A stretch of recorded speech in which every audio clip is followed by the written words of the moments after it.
Assalamualaikum warahmatullahi wabarakatuh.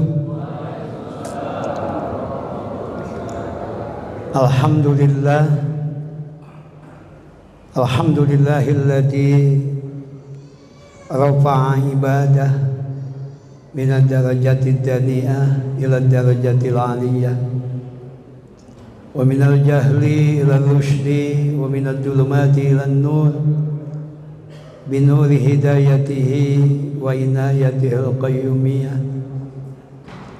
walladhi ja'ala syahral muharrami awwala syahrin fi sannatil hijriyah. Asyhadu an la ilaha illallah wahdahu la syarika lah biyadihi kullu syai'in min hadhil kainatid daniyah. Wa asyhadu anna Muhammadan abduhu wa rasuluh sayyidul kaunaini 'alal abadiyah. Allahumma shalli wa sallim wa barik ala man nasahat syari'atuhu jami'a syara'i sabiqah wa tabqa mustamirratan ila yaumil isabiyah. Sayyidina wa habibina wa syafi'ina wa maulana Muhammadin sallallahu alaihi wasallam sayyidil alamina wa khairil bariyah wa ala alihi wa ashabihi alladhina i'tamadu bi syari'atil islamiyah. Amma ba'du, qalu subhanaka la ilma lana illa ma 'allamtana innaka antal alimul hakim. Fausikum ibadallah wa iyaya bitaqwallah faqad fazal muttaqun. Faqad qala Allah ta'ala fil Qur'anil mubin wa huwa asdaqul qailin. Bismillahirrahmanirrahim. Wa id yamkuru bikal ladzina kafaru liyusbituka wa yaqtuluka wa yukhrijuk wa yamkuruna wa yamkurullah wallahu khairul makirin. Al-ayat. Wa qala Rasulullah sallallahu alaihi wa alihi wa sallama al-muhajiru man hajara amma nahallahu an. Al-hadis sadaqallah wa balagha Rasulullah atau kama qala Rasulullah sallallahu alaihi wa alihi wasallam. Pertama diucapkan syukran jazilan kepada Muratibul Awqat, pengatur waktu, pembawa acara. Terima kasih Bapak Ustaz Muhtadin Mursid, terima kasih. Jazakallah khair. Hadratal mukarramin wal muhtaramin, para ta'mir atau DKM, para pengurus Masjid Raya Jatimulya, hadratal asatid wal masyayikh kiram, para guru, para kiai, para asatid, ibu-ibu ustazah, para pinisepuh, bapak-bapak haji, ibu-ibu hajjah, para jamaah sekalian, baik jamaah Masjid Raya Jatimulya maupun jamaah dari masjid dan mushola di sekitar Jatimulya, yang sepuh, yang muda, yang hadir pada kesempatan kali ini. Mohon maaf tidak disebutkan satu persatu, semuanya saya hormati, dan mudah-mudahan kita senantiasa dirahmati, diberkahi oleh Allah Subhanahu wa taala. Amin ya Allah ya rabbal alamin. Alhamdulillah walhamdulillah summa alhamdulillah. Bersyukur kita kepada Allah Subhanahu wa taala atas segala nikmatnya yang tiada terhingga. Di antaranya tentunya nikmat iman, nikmat Islam, nikmat sehat walafiat, juga nikmat panjang umur. Alhamdulillah kita sudah memasuki tahun baru Hijriah, tahun 1447 Hijriah, dan hari ini baru hari kedua ya, tanggal 2 Muharram. Kita diberikan panjang umur oleh Allah. Mudah-mudahan semua dosa-dosa kita di tahun kemarin dan sebelumnya semuanya diampuni oleh Allah Subhanahu wa taala. Amalan kita walaupun masih sangat minim, masih banyak kekurangan, belum khusyuk, belum ikhlas, Kita tetap berharap mudah-mudahan amalan-amalan kita diterima oleh Allah dan menjadi bekal kita nanti di yaumil qiyamah. Amin ya Allah ya rabbal alamin. Dan ke depan tahun yang akan kita jalani ini, mudah-mudahan kita selalu ada dalam lindungan dan bimbingan Allah Subhanahu wa taala, makin meningkat ibadah kita, semakin istiqomah dan terjaga daripada maksiat sampai wafat husnul khatimah. Amin ya Allah ya rabbal alamin. Salawat dan salam semoga selamanya Allah sampaikan, Allah alirkan, Allah limpah curahkan kepada manusia agung yang 1447 tahun yang lalu hijrah dari kota suci Mekah ke kota Yasrib yang kemudian diganti namanya dengan Madinatun Nabawi atau kota Nabi. Dengan begitu luar biasa perjuangannya daripada rongrongan kaum kafir Quraisy yang ingin mencelakakan dan mengintimidasinya, luar biasa dengan pertolongan Allah bisa terlaksana proses hijrah tadi, dan itu sudah 1447 tahun yang lalu. Tiada lain junjungan kita baginda Nabi besar Muhammad sallallahu alaihi wasallam beserta keluarganya, para sahabatnya dan para tabi'in. Para jamaah sekalian yang dimuliakan oleh Allah, jadi selamat tahun baru Hijriah tahun 1447 Hijriah ya. Sekali lagi kita berharap mudah-mudahan kehidupan kita ke depan semakin diberkahkan oleh Allah Subhanahu wa taala. Amin ya Allah ya rabbal alamin. Para jamaah sekalian yang dimuliakan oleh Allah, sebagaimana kita ketahui bahwa tahun Hijriah itu diakhiri bulan 12-nya adalah bulan Dzulhijjah, diawali dengan bulan pertamanya yaitu bulan Muharram.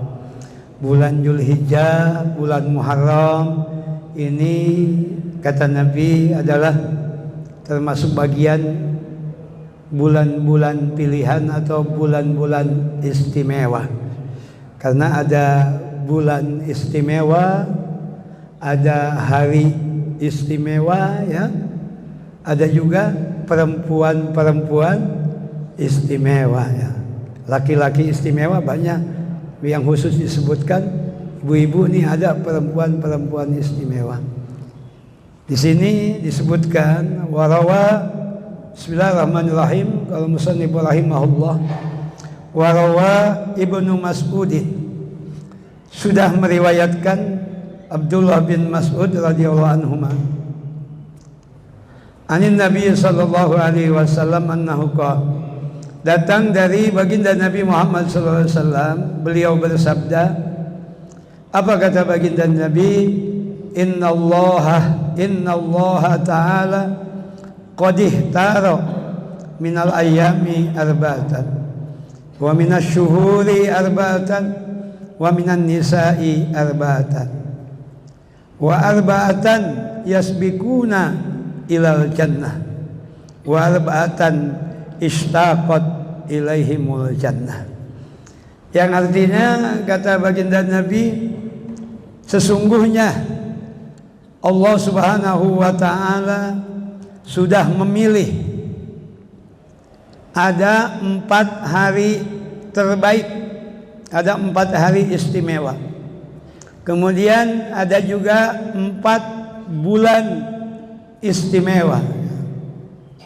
Kemudian ada juga 4 wanita pilihan, 4 wanita istimewa.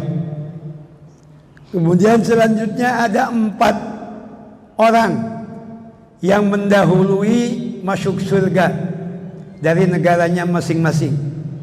Yang terakhir kata Nabi ada 4 golongan atau 4 orang. Ada 4 nama yang dirindukan oleh surga. Jadi ada 4 kali 5. 4 kali 5 berarti 20. Ngaji pagi ini kita akan membahas 20. Walaupun gak hafal semua 20, hafal berapa aja gitu ya. Kita mulai yang pertama. 4 yang pertama, Allah sudah memilih dari hari, ada 4 hari pilihan, 4 hari istimewa. Mana 4 hari istimewa tersebut? Kata baginda Nabi Muhammad sallallahu alaihi wasallam,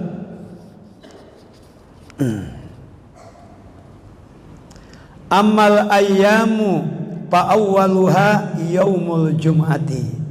Yang pertama adalah hari Jumat. Oh, hari Jumat itu hari pilihan, hari istimewa, ya. Makanya disebutnya Sayyidul Ayyam, pimpinannya hari, ya. Dari 7 hari yang ada, Jumat adalah hari yang istimewa. Kenapa Jumat dikatakan istimewa? Ya memang di hadis yang lain disebutkan Nabi Adam diciptakan pada hari Jumat, kemudian diturunkan ke bumi pada hari Jumat, dimaafkan dosanya juga pada hari Jumat, diwafatkan juga pada hari Jumat. Kemudian apalagi matahari, rembulan, gunung, bintang-bintang itu berharap hari kiamat, mereka meminta kepada Allah hari kiamat agar terjadi pada hari Jumat, gitu ya. Keistimewaan hari Jumat itu seperti itu. Kemudian di hari Jumat juga ada saatul ijabah, ya. Ada saat dikabulkannya doa. Saat yang sangat latifah, sangat lembut dan rahasia di hari Jumat. Itu dirahasiakan waktunya entah kapan, walaupun ada prediksi setelah khutbah kedua, ada yang menyebutkan ba'da asar. Tapi hakikatnya dirahasiakan. Sehingga apabila seorang berdoa bertepatan pas pada saat ijabah tersebut, maka tidak akan tertolak apapun yang dia minta, baik itu urusan akhirat maupun urusan dunia. Itu hanya ada pada hari Jumat. Karena kalau di kita adanya saat ijabah. Kalau nggak ada makom ijabah, ya. Kalau di Masjidil Haram, di Mekah, di Madinah ada makom ijabah, ada tempat ijabah. Ada Mu'tazam, ada Hajar Aswad, ada Hijr Ismail, ada makom Ibrahim, ada Sofa, ada Marwah. Kalau di Madinah ada Raudhah, ya, ada makom-makom ijabah. Kalau di kita bukan makom ijabah, adanya saat ijabah. Di antaranya itu pada hari Jumat. Itu keistimewaan hari Jumat. Kemudian orang bersedekah di hari Jumat juga pahalanya beda, lebih besar, disamakan seperti bersedekah pada bulan Ramadan. Kemudian dalam hadis riwayat Imam Ahmad, Imam Baihaqi, orang yang meninggal malam atau hari Jumat juga ada perlakuan khusus. Man mata yaumal jum'ati wa lailataha wuqiya min azabil qabr. Bahwa mereka itu yang meninggal pada malam atau hari Jumat akan terpelihara, terjaga daripada siksa kubur. Jadi itulah keistimewaan hari Jumat. Makanya Nabi mengatakan hari Jumat adalah hari istimewa, hari pilihan. Tuh para jamaah sekalian. Kemudian yang kedua, hari pilihan, hari istimewa adalah yaumu wa yaumu arafata, yaitu hari Arafah. Wasani yaumu Arafah, yang kedua adalah hari Arafah. Hari Arafah itu kemarin, ya, sekarang bulan kemarin, bulan Zulhijjah, tanggal 9, ya, ketika seluruh jamaah haji berkumpul wukuf di padang Arafah. Masya Allah, ini jamaah dari ini udah pada pulang semua, udah, ya, luar biasa. Katanya tahun ini mah dari Muzdalifah ke Mina nggak diangkut pakai bis, jalan kaki katanya. Tahun ini katanya ada perbedaan itu. Masya Allah, lumayan lah perjuangannya, makin berat berarti. Belum dari Mina ke tempat ngelontar jumroh, itu luar biasa. Nah, ini luar biasanya hari Arafah karena memang itu puncaknya ibadah haji. Al-Hajju Arafah.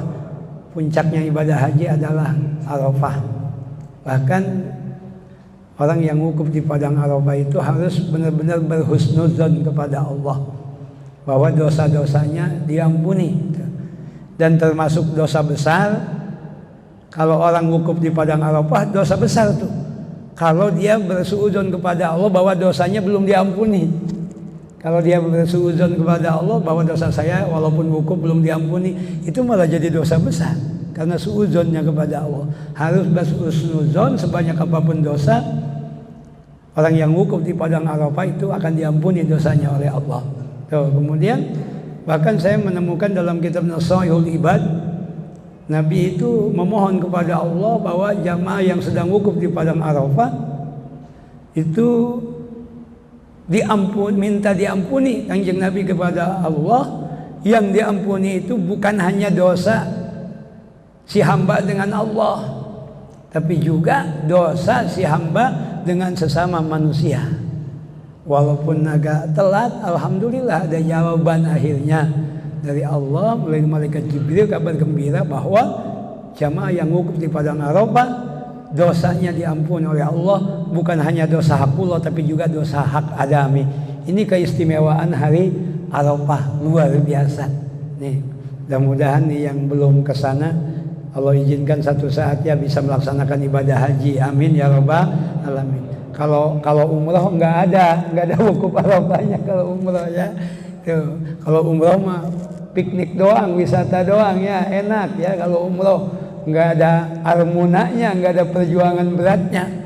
Ya, berlomba para travel itu memberikan pelayanan terbaik supaya jamaahnya makin banyak ya.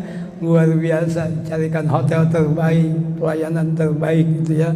Itu luar biasa, tempatnya aja pada dekat ke masjid. Mau di Masjidil Haram, mau di Masjid Nabawi pada dekat kalau umroh. Tapi kalau haji Indonesia biasanya kebagiannya yang jauh-jauh semua. Kalau nggak naik bis nggak ke masjid biasanya jauh rata-rata. Ini Masya Allah luar biasa. Tapi walaupun demikian kita yang udah pernah ibadah haji nggak kapok ya, pengen kesana lagi. Cuman Bekasi, alhamdulillah informasi yang ada kalau daftar sekarang nggak lama, nunggunya cuma 30 tahun katanya gitu ya. Bekasi itu ya. Insyaallah. Itulah keistimewaan yang kedua hari Arafah. Kemudian yang ketiga di jamaah haji ya, wukuf di padang Arafah. Kita yang nggak haji di rumah puasa Arafah. Puasa paling tinggi pahalanya puasa sunat, nggak ada lagi hari Arafah, melebihi hari Asyura, melebihi puasa Senin Kemis, Ayyamil Bid, Ayyamil Sud, melebihi pahala puasa Syawal dan puasa-puasa sunat yang lainnya. Itu puasa Arafah. Sampai disebutkan yukafiru sanataini madiyatan wa mustaqbilatan, menghapus dosa 2 tahun yang sudah lalu dan tahun yang akan datang. Maksudnya dihapus dosa tahun yang akan datang itu kok belum dilewati udah dihapus dosanya. Maksudnya adalah ulama menafsirkan dia akan lebih terjaga daripada perbuatan maksiat. Tuh maksudnya seperti itu para jamaah. Itulah keistimewaan hari Arafah. Saking besarnya pahala puasa Arafah, seorang istri pun tidak perlu izin kepada suami. Beda dengan puasa-puasa yang lain. Kalau mau puasa Senin Kemis, Bu, itu harus izin sama suami. Ya. Mau ke masjid juga kalau mau sholat berjamaah harus izin juga sama suami. Itu perempuan. Tapi kalau puasa Arafah enggak izin sama suami juga enggak apa-apa. Saking besar pahalanya puasa Arafah. Tapi kalau hari Senin Kemis mau puasa harus izin, Pak, saya mau puasa nih hari Senin. Diizinin puasa, kalau nggak diizinin jangan, kata lakinya jangan. Kan siang kita mau kondangan, gimana makannya kalau puasa, bapaknya. Jangan puasa. Itu mau puasa aja mesti izin, Bu. Apalagi mau arisan, mau COD-an, ya. Itu mesti puasa aja mesti izin. Nah ini, jadi keistimewaan hari Arafah. Kemudian yang ketiga, wasalisu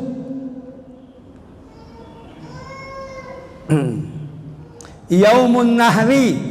Hari yang istimewa itu adalah hari raya kurban ya, Idul Adha ya. Hari raya Idul Adha itu adalah hari istimewa di mana kaum muslimin yang mampu mereka melaksanakan pemotongan hewan kurban. Luar biasa ya. Jadi Idul Adha itu lebih utama dibandingkan dengan Idul Fitri. Makanya dibilangnya dalam fikih itu Idul Adha itu adalah Idul Akbar, hari raya agung, hari raya besar. Kalau Idul Fitri disebutnya Idul Asghar, hari raya kecil. Ya.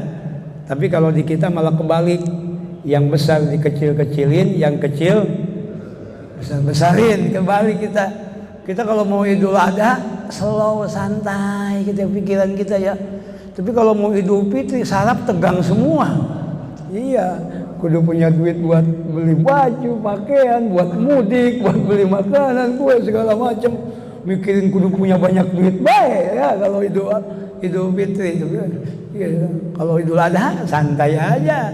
Tinggal 1 hari mau Lebaran juga nggak ada ibu-ibu yang nuntut minta dibeliin baju, nggak ada, santai itu ya. Jadi nggak punya kue juga slow gitu, nggak kebeli daging juga besok juga dianterin ada kan sama panitia kan begitu. Itulah Idul Adha, hari istimewa ya, luar biasa. 1 tetesan darah hewan korban belum sampai ke tanah, yang berkorbannya sudah diampuni dosanya oleh Allah. Yang keempat Idul Fitri, yaitu hari istimewa. Di 4 hari ini yang diistimewakan, yang dipilih oleh Allah, kata Rasulullah Sallallahu Alaihi Wasallam. Kemudian selanjutnya para jamaah sekalian,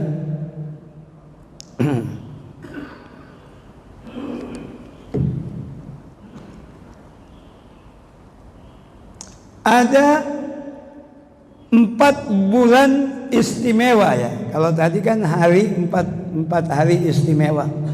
Kemudian sekarang ada 4 bulan istimewa. Nih para jamaah sekalian. Wa amma syuhuru, dan adapun bulan-bulan pilihan, bulan-bulan istimewa itu bulan apa saja para jamaah sekalian? Asyahrullahi atau Fasyahrullahil Asam, Rajab. Yang pertama bulan Allah Al-Asam. Al-Asam itu yang budak ya. Bulan Rajab, namanya bulan Rajab. Bulan Rajab itu disebut Al-Asam ya. Al-Asam itu budak. Budak itu artinya tidak terdengar benturan senjata karena di bulan haram, makanya tidak terdengar beradunya senjata. Di bulan Rajab disebut bulan Asam. Wasalasatun mutawaliyatun, kemudian 3 bulan berturut-turut. Yang pertama Zulqa'dah, kemudian yang kedua Zulhijjah, yang ketiga Muharram. Ini bulan-bulan istimewa ya. Bulan-bulan pilihan itu ada di Al-Quran. Inna iddatash syuhuri indallahi isna asyara syahran fi kitabillah yauma khalaqas samawati wal ard minha arba'atun hurum zalika ad-dinul qayyim fala tadlimu fihinna anfusakum wa qatilul musyrikina kafah kama yuqatilunakum kafah wa'lamu annallaha ma'al muttaqin. Itu kan ada dalam Al-Quran ya. Sesungguhnya hitungan bulan-bulan dalam 1 tahun itu ada 12 bulan. Semenjak Allah menciptakan langit dan bumi, diawali dengan bulan Muharram, hari ini bulan ini, diakhiri dengan bulan Zulhijjah. Itu 12 bulan. Masehi juga 12 bulan ya. Diawali Januari, diakhiri dengan bulan Desember.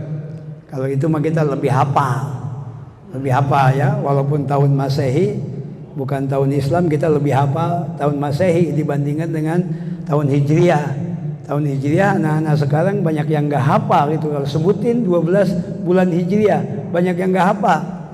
Gitu. Kenapa? Karena memang keseharian kita karena efek dulu kita dijajah Belanda, Jepang, Inggris, sekutu. Kemudian yang lebih familiar dan digunakan oleh pemerintah ya perhitungan tanggalnya tanggal Masehi, bukan tanggal Hijriah ya. Walaupun kita Muslim, kita hitung-hitungan masuk sekolah Hijriah, hitung-hitungan gajian kerja Hijriah juga bulan Masehi ya.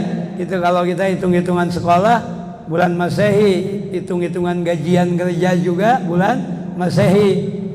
Hijriah mah dihitungnya kapan? Entar mau puasa, kalau di kampung mau hajatan baru. Karena kenapa kok jadi Hijriah? Karena mereka ada hitung-hitungannya kalau bulan Hijriah itu ya, jarang dipakai. Seharusnya mulai dari kita lah, para DKM itu kalau mengumumkan acara-acara, jadwal-jadwal, jangan dihilangkan, cantumkan bulan dan tanggal Hijriahnya. Iya ya, jangan cuma tanggal Masehi doang ya, bukan berarti nggak boleh. Karena kita harus ada ikhtiar, usaha bagaimana supaya kita lebih mengenalkan apa yang ada dalam Islam. Tahun baru Hijriah aja kita, mohon maaf ya, banyak orang yang nggak ngeh pergantian tahun baru Hijriah. Berbeda dengan pergantian tahun baru Masehi, semuanya ngeh.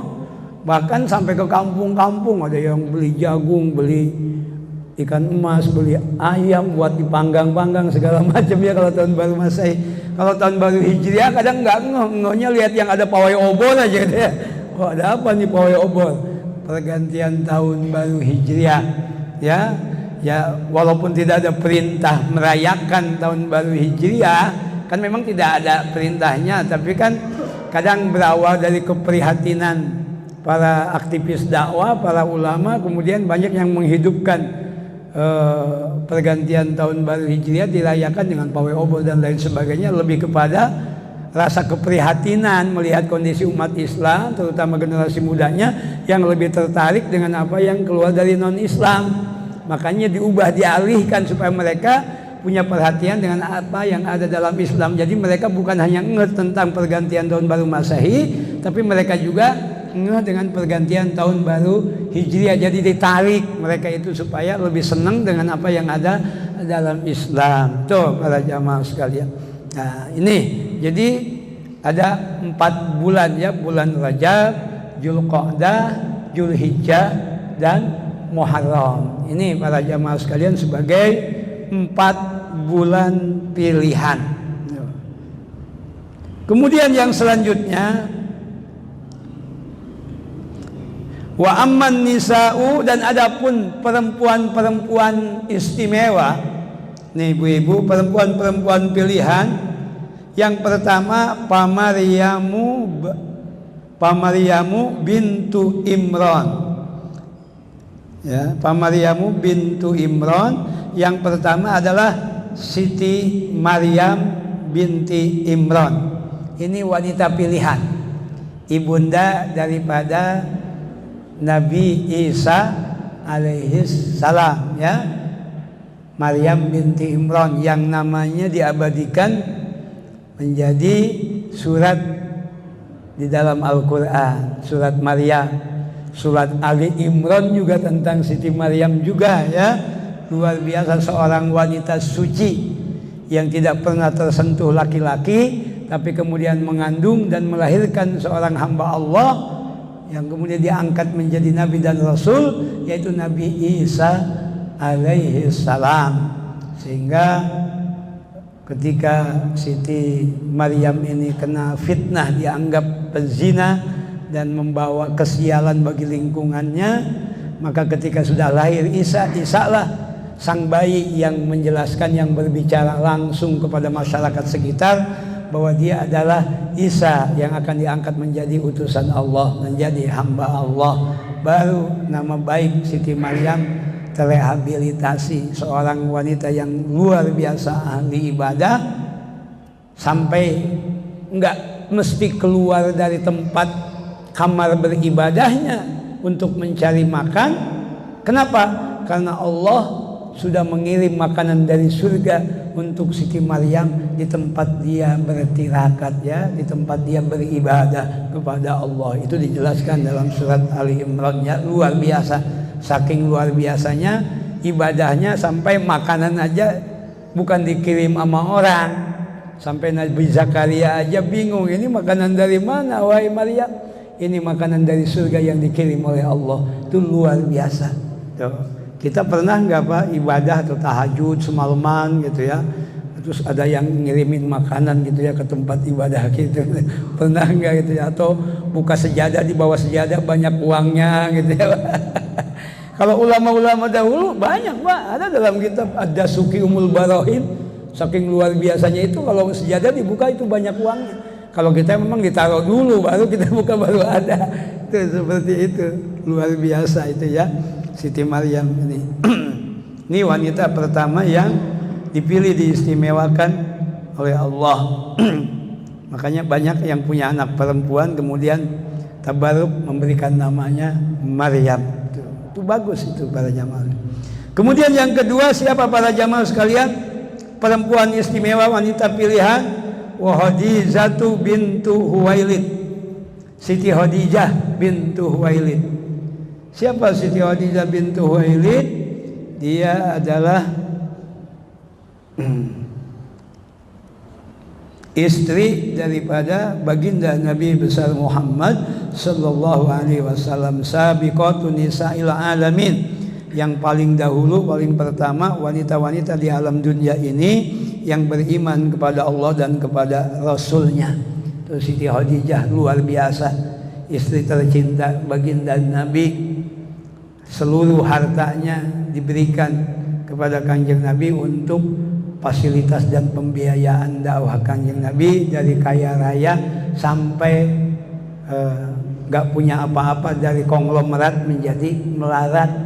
Itu habis digunakan hartanya untuk dakwah suaminya tercinta baginda Nabi Muhammad sallallahu alaihi wasallam. Sampai ketika sebelum wafat diriwayatkan Siti Khadijah ini berkata kepada Rasulullah, "Ya Rasulullah, seandainya aku setelah meninggal tulang belulangku laku untuk dijual, maka juallah untuk bekal dakwahmu wahai Rasulullah." Luar biasa, sampai Jibril datang membawa salam dari Allah. Saking luar biasanya Siti Khadijah. Siti Khadijah menjawab dengan melipatkan tangannya di depan dadanya, menjawab salam dari Allah melalui kitab Jibril dengan mengatakan, "Allahumma antas salam wa minkas salam wa ilaika ya'udu salam bayyina rabbana bis salam wa adkhilna jannata darus salam tabarakta rabbana wa ta'ala ya dzal jalali wal ikram." Itu Siti Khadijah luar biasa. Sampai-sampai ketika Siti Khadijah wafat, Rasulullah menikah dengan beberapa istri yang lainnya. Itu Rasulullah pun tidak bisa move on, jadi selalu ingat dengan Siti Khadijah. Sampai Siti Aisyah aja cemburu kepada Siti Khadijah. Luar biasa ini Siti Khadijah. Para jamaah sekalian yang dimuliakan oleh Allah, Nabi punya istri. Ketika istri pertamanya masih ada, Siti Khadijah, Nabi cuma satu Pak istrinya, Siti Khadijah aja. Nggak punya istri banyak. Siti Khadijah nggak nambah istri Kanjeng Nabi itu. Itu setelah Siti Khadijah meninggal, baru Nabi beristri banyak, lebih dari satu. Jadi kalau bapak-bapak pengen nambah istri, ya banyak berdoa aja dulu supaya istri pertamanya meninggal dulu ya Pak. Itu. Karena Nabi juga begitu. Ya, jangan coba-coba. Aduh ya Allah, Siti Khadijah luar biasa. Kemudian yang ketiga, siapa wanita pilihan Allah, wanita luar biasa setelah Siti Maryam dan Siti Khadijah? Yang ketiga adalah wa Asiyatu bintu Muzahim, imra'atu Fir'aun. Yang ketiga adalah Siti Asiyah, ya, Sayyidah Asiyah binti Muzahim. Itu istrinya Raja Fir'aun laknatullah alaih. Fir'aun mengaku Tuhan, ya, ana rabbukumul a'la. Orang sekarang segeblek-gebleknya nggak ada yang ngaku Tuhan, ya, paling ngaku Nabi. Kan ada ya, ngaku Nabi mah banyak ya. Sodek ngaku Nabi, tukang beca di Jawa Tengah, Sarimin apa siapa? Itu ngaku apa? Tukimin, ya. Baca sholawatnya gimana? Allahumma sholli ala Tukimin berarti ya. Gak enak juga itu ya. Iya, paling ngaku, ada juga ngaku malaikat Jibril. Siapa tuh? Perempuan itu Lia Edan, ya. Lia Edan. Hebatnya polisi Indonesia bisa nangkep malaikat itu ya. Di penjara malaikatnya itu. Itu Firaun ngaku Tuhan, itu makanya lebih edan, lebih geblek orang dahulu daripada orang sekarang gitu loh. Tapi suaminya begitu kafirnya sampai mengaku Tuhan, apa yang luar biasanya, istrinya malah beriman kepada Allah, bukan beriman kepada suaminya yang ngaku Tuhan, malah beriman kepada Nabi Musa alaihissalam. Jadi ibu-ibu terbentahkan testimoni atau statement yang mengatakan bahwa perempuan itu gimana laki katanya, bini itu gimana suami. Kalau suami benar ya kita juga katanya benar. Kalau suami edan kita juga ikut edan. Itu terbantahkan. Buktinya apa? Ini Firaun edan, tapi istrinya solihah. Ini terbantahkan itu ya. Iya, kan banyak Bu, ada yang kebalikannya ada. Suaminya soleh, istrinya edan, ada kan? Nabi Nuh kan, istrinya edan sama anaknya kan. Tuh, Nabi Nuhnya mah benar, itu nabi. Maka jangan aneh kalau lihat ustaz, lihat kiai bininya edan. Nabi aja bininya ada yang edan. Iya, itu lakinya nabi, bininya edan. Apalagi kalau cuma jamaah Jati Mulia bininya edan, jangan aneh ya. Itu nabi aja begitu. Ada lagi yang lebih parah, lakinya edan, bininya edan. Abu Lahab kan, wa mro'atuh kan bininya edan juga. Iya. Yang bagus mah Nabi Ibrahim, Bo. Lakinya benar, Siti Sarah juga benar itu. Ibu-ibu pilih Fir'aun, Bo. Pilih Ibrahim apa pilih Nabi Nuh? Apa Abu Lahab, Bo? Ibrahim tuh Pak, bab ibu-ibu milih Ibrahim. Tolong catat Pak, Ibrahim istrinya 2 ya Pak. Ya ibu-ibu yang milih Ibrahim katanya gitu. Siti Sarah dan Siti Hajar. Masya Allah ya Rabbi itu ya. Tuh. Siti Asiyah binti Muzahim sampai disiksa Siti Asiyah ini kan, di tengah lapang diikat tangannya, kakinya, kemudian ditindih dengan batu segede rumah, segede kerbau gede gitu mau ditindih. Sampai Siti Asiyah bertanya kepada Allah, ya Allah apa upah ganjaran yang akan kau berikan kepadaku sampai aku diperlakukan begini oleh suamiku demi membela akidah. Kemudian Allah memperlihatkan surga dengan keindahan dan fasilitasnya. Siti Asiyah melihat surga yang begitu indah, Ijrail belum datang, ruhnya udah keluar duluan, nerejal. Saking gak kuat ingin masuk segera ke dalam surga, sehingga ketika batu menimpa fisiknya, tubuhnya sudah gak ada, ruhnya udah gak sakit. Ini hebat Siti Asiyah, wanita pilihan, wanita istimewa, istrinya Fir'aun ya. Yang terakhir wanita pilihan itu adalah wa Fatimatu bintu Muhammadin sallallahu alaihi wasallam, sayyidatun nisa'i ahlil jannah, wanita pemimpin wanita-wanita ahli surga. Itu Siti Fatimah, istrinya Sayyidina Ali ya, putri daripada baginda Rasulullah sallallahu alaihi wasallam. Ini luar biasa Siti Fatimah sampai dikasih gelar Al-Batul ya. Kenapa dibilang Al-Batul? Al-Batul itu intinya beribadah. Karena Siti Fatimah ini tidak menstruasi, tidak haid. Kalau ibu-ibu kan haid, jadi bulan Ramadan enggak puasa, sholat berhenti. Kalau Siti Fatimah enggak. Bahkan ada riwayat mengatakan kalau kita manusia diciptakan dari saripati tanah ya, min sulalati min tin.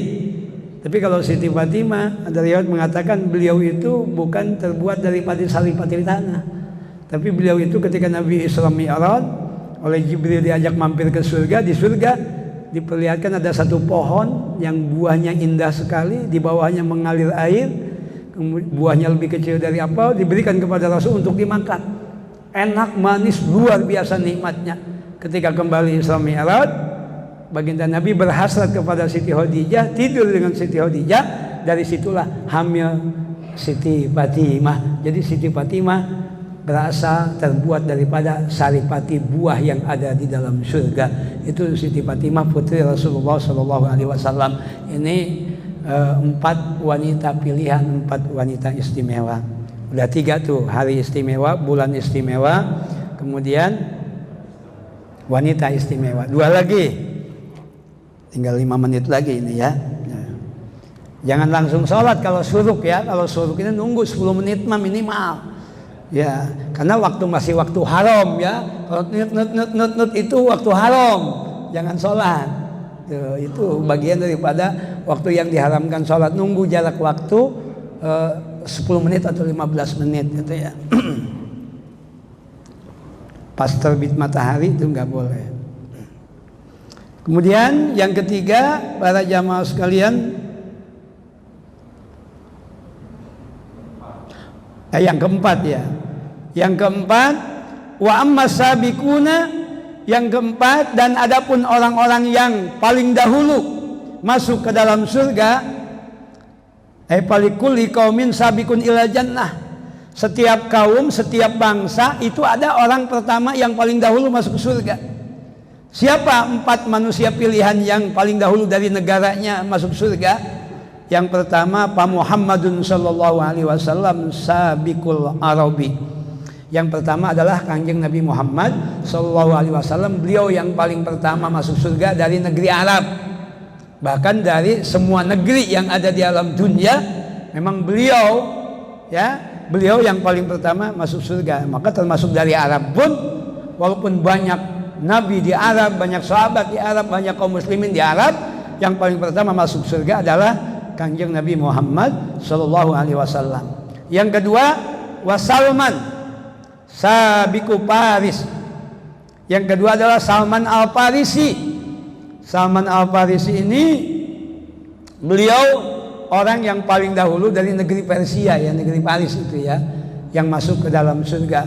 Seseorang yang ceritanya mirip dengan Nabi Ibrahim ketika mencari kebenaran, ketika mau bertauhid, ketika mau memastikan diri memeluk Islam, berakidah, beriman kepada Allah. Itu Salman Al-Farisi dengan masuk ke agama-agama yang lain dulu dipelajari dan akhirnya baru menentukan pilihan, yaitu agama Islam. Itu Salman Al-Farisi dari Persia. Dia paling dahulu dari Persia, walaupun banyak muslim di Persia. Salman Al-Farisi lah orang yang pertama masuk surga. Kemudian yang ketiga, Wasuhaibu sabiqur Rumi. Suhaib Ar-Rumi. Suhaib Ar-Rumi ini orang pertama yang masuk surga dari negara Romawi. Siapa Suhaib? Suhaib ini seorang abid, ya, seorang hamba sahaya yang diperjualbelikan dari tuan ke tuan, akhirnya sampai dibeli oleh juragan yang ada atau orang kaya yang di Mekah. Disitulah beliau mengenal Rasulullah Shallallahu Alaihi Wasallam di awal-awal dakwah Kanjeng Rasul. Dan Suhaib Ar-Rumi ini mendapatkan perlakuan yang tidak mengenakan, selalu diintimidasi oleh orang-orang kafir karena memang Islam baru mulai, ya. Bada'ad-dinu ghariban, Islam itu dimulai dengan terasing, jadi dimusuhi oleh orang-orang kafir Quraisy, dikejar-kejar dan lain sebagainya, sampai kemudian ada kesepakatan Suhaib Ar-Rumi ini dengan kaum kafir Quraisy bahwa dia rela menyerahkan seluruh hartanya, yang penting dia bisa aman ikut kepada baginda Nabi Muhammad SAW. Dan kemudian dapat jaminan dari kafir Quraisy, kalau kamu menyerahkan semua harta kamu, oke, kamu silakan ikut Muhammad. Akhirnya dia tidak takut miskin, hartanya dia berikan kepada kaum kafir Quraisy karena dia ingin tetap istiqomah menjadi pengikut Nabi Muhammad SAW. Ini Suhaib Ar-Rumi dari Romawi. Ini orang yang pertama dari negeri Romawi yang akan masuk surga, ya, mendahului orang-orang Islam yang ada di Romawi. Luar biasa, dikorbankan hartanya demi dia bisa tenang mengikuti Nabi Muhammad Shallallahu Alaihi Wasallam. Paling pertama masuk surga dari Romawi. Kemudian yang keempat, manusia pilihan yang akan paling pertama masuk surga dari negerinya adalah Wabilal sabiqul Habasah. Bilal bin Rabah, muadzin Nabi, ya. Muadzin Nabi Bilal bin Rabah ini adalah orang yang paling pertama masuk surga dari negeri Habasyah. Walaupun banyak muslim di negeri Habasyah, tapi yang paling pertama yang akan memimpin masuk ke dalam surga adalah Bilal. Bilal bin Rabah ini orang pertama itu pilihan dan diistimewakan oleh Allah, seorang budak, ya, yang luar biasa, termasuk as-sabiqun al-awwalun juga, sama dengan Suhaib Ar-Rumi, golongan orang-orang pertama yang mengikuti Nabi, ya, yang mendapatkan perlakuan luar biasa. Walaupun disiksa juga, untuk keluar dari muslim dia tetap mengatakan ahad, ahad, ahad, ahad, ya, tetap beriman kepada Allah. Ini makanya menjadi pilihan, bahkan menjadi orang pertama dari Habasyah yang masuk surga nanti di yaumil qiyamah. Yang terakhir, yang kelima, ya, wa amal arba'atul lati istaqat ilaihimul jannah. Dan adapun 4 manusia pilihan yang dirindukan oleh surga. Siapa 4 manusia istimewa tadi? Yang pertama Pak Amirul Mukminina Ali bin Abi Thalib radhiyallahu anhu karramallahu wajhah. Orang pertama yang dirindukan oleh surga adalah Ali bin Abi Thalib. Ali bin Abi Thalib radhiyallahu anhu karramallahu wajhah. Ini beliau seorang Amirul Mukminin, khalifah yang keempat ya. Beliau mengatakan akan ada 2 kelompok yang celaka gara-gara aku, kata Ali bin Abi Thalib. Kelompok yang pertama adalah orang yang mengkultuskan aku. Siapa itu? Adalah kelompok Syiah ya. Kelompok Syiah itu sangat mengkultuskan Al-Imam Ali, sampai syahadatnya juga ditambah dengan Ali ya. Bahkan yang ekstrim itu sampai mengatakan Allah salah menurunkan wahyu mengangkat Nabi, seharusnya Ali yang diangkat jadi Nabi. Itu golongan Syiah ya. Walaupun memang kalau Syiah yang moderat banyak yang tidak demikian, tapi kalau Syiah Rafidhah dan yang lainnya banyak yang sangat mengkultuskan Ali tapi mengkafirkan sahabat-sahabat yang lain, mengkafirkan Abu Bakar, Umar ya, mengkafirkan Utsman, mengkafirkan Sayyidatina Aisyah. Itu kelompok-kelompok Syiah. Tapi tetap kita dukung kalau Iran ya, kalau mau ngancurin Israel mah kita tetap dukung, nggak apa-apa ya, kita bersatu aja. Kalau mendukung Israel mah, kalau mau ngancurin Israel mah mau dari mana, mau dari mana, ayo kita dukung ya. Itu walaupun mereka Syiah, yang ahli sunnah wal jamaah pada diem baik kayak udah kena suap ya. Itu yang Syiah itu yang keren ya, nggak apa-apa walaupun kita nggak tahu rahasia yang terkandung di dalam atau di balik itu semua. Nah itu. Kemudian yang kedua yang celaka gara-gara aku adalah orang yang memusuhi aku ya, golongan kaum Khawarij ya, golongan kaum Khawarij. Bahkan kaum Khawarij inilah yang membunuh Sayyidina Ali ketika sedang berwudu waktu subuh, disabet pakai pedang, yang bernama Abdurrahman bin Mulzam ya. Itu orang yang ahli tahajud, ahli puasa sunat dan hafal Al-Quran. Itulah yang menganggap Ali berhukum bukan dengan hukum Allah, karena bermusyawarah dengan para sahabat untuk menentukan sesuatu. Itu Ali bin Abi Thalib itu ya. Sehingga mereka berpegang teguh bahwa kalau berhukum bukan dengan hukum Allah itu dianggap kafir. Wa lam yahkum bima anzalallahu fa ulaika humul kafirun. Sehingga kemudian Ali dianggap kafir dan dibunuh oleh Abdurrahman bin Mulzam. Itu seperti itu ya. Ali ini sangat dirindukan kedatangannya ke surga. Yang kedua, udah suruk ya. Yang kedua, orang yang dirindukan masuk ke dalam surga adalah Salman juga, Salman Al-Farisi itu tadi. Itu sahabat Nabi juga ya. Yang ketiga, Ammar bin Yasir. Ada Ammar bin Yasir, orang yang dirindukan oleh surga. Siapa Ammar bin Yasir ini? Ammar bin Yasir termasuk as-sabiqun al-awwalun juga, sahabat awal yang beriman kepada Nabi. Bahkan beliau orang ketujuh yang beriman kepada Kanjeng Nabi ini Ammar bin Yasir. Apa keistimewaan beliau sampai dirindukan surga? Karena beliau mendapatkan siksaan dari orang kafir Quraisy demi mempertahankan akidahnya dengan keluarganya. Tiap hari dia dan keluarganya dibawa ke tengah padang pasir, dijemur, disiksa, disuruh keluar dari Islam. Tapi beliau memilih tetap disiksa. Yang penting tetap teguh dalam akidah Islam. Itu luar biasa Ammar bin Yasir. Makanya pantas beliau dirindukan oleh surga, karena ujian keimanannya luar biasa para jamaah sekalian. Itu Ammar bin Yasir. Kemudian yang keempat, siapa orang yang dirindukan oleh surga? Wal Miqdad bin Aswad radhiyallahu anhum, yaitu Miqdad bin Aswad. Miqdad bin Aswad ini juga orang yang dirindukan ke surga. Siapa Miqdad bin Aswad? Miqdad bin Aswad itu sahabat Nabi, jago atau ulung dalam memanah, ulung dalam dunia perniagaan. Itu Miqdad bin Aswad. Kemudian yang paling terkenal ketika perang Badar, Miqdad bin Aswad inilah yang memompa, mengobarkan semangat kaum muslimin yang jumlahnya terbatas cuma 313 orang menghadapi ribuan orang kafir yang begitu banyak, yang mungkin awal mulanya hatinya agak gentar lihat musuh yang begitu banyak.